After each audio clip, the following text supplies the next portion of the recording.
Another bubble wrap surprise landed through the letterbox this morning, and if I'm not mistaken, I'm half expecting this to be a Nokia 3310, if I'm correct, and I am. Nokia 3310. Said it was in almost perfect condition, or all perfect condition rather. Well packaged, got an extra bit of bubble wrap there in addition to bubble wrap in there. Screen protector. Looks like there's something in there. I'll have to take a look at that.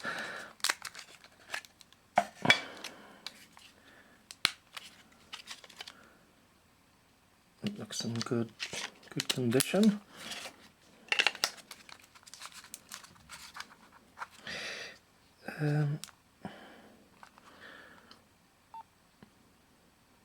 Seems to be okay. I said it was unlocked, but we'll find out shortly. I'll pop a few different SIMs in.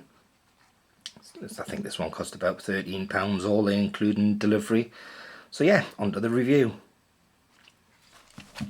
So, many websites I've been on seem to indicate that this 2000 released 3310 is the most iconic handset ever released. Personally, I would have went with the Nokia 3210, which was the older brother of this, I suppose. So tell me what you think, 3310 or 3210. If you could just add a comment down there in the comment section.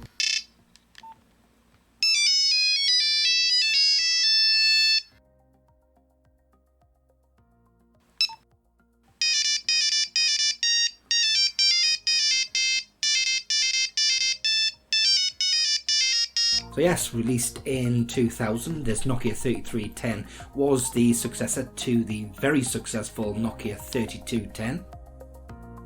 Had dimensions of 113 by 48 by 22 and weighed quite a hefty 133 grams. Obviously, as you can see, the display type was a monochrome graphic, which basically meant you got 5 lines of text. You did, however, have a dynamic font size, you could get a welcome message, and you could also have some screensavers as well. Obviously, as you would expect for a mobile phone of this age, there wasn't any card slot to speak of, and as you can see, there wasn't any camera or any way to play videos either. And as you've just seen, the handset did come with some games pre-installed. We had Snake 2 there, Space Impact, Bantummy, and Pairs 2. There wasn't anything in the way of comms, no Bluetooth or infrared of course, and messaging was through SMS.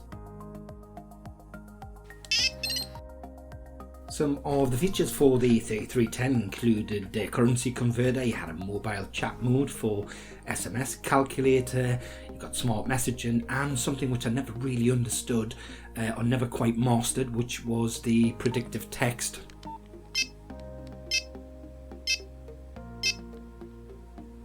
Seemingly the battery life for the Nokia 3310 was legendary. You could get standby time of anywhere from 60 hours to 260 hours and talk time from 2.5 hours to around 4.5 hours.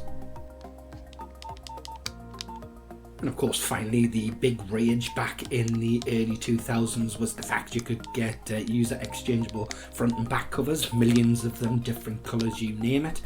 So that was a big pro for the 3310. I do hope you've enjoyed this quick review and unboxing of the Nokia 3310. If you have, I'd appreciate if you'd hit the like and subscribe. Once again, thanks for watching Vintage Mobile Phone Reviews.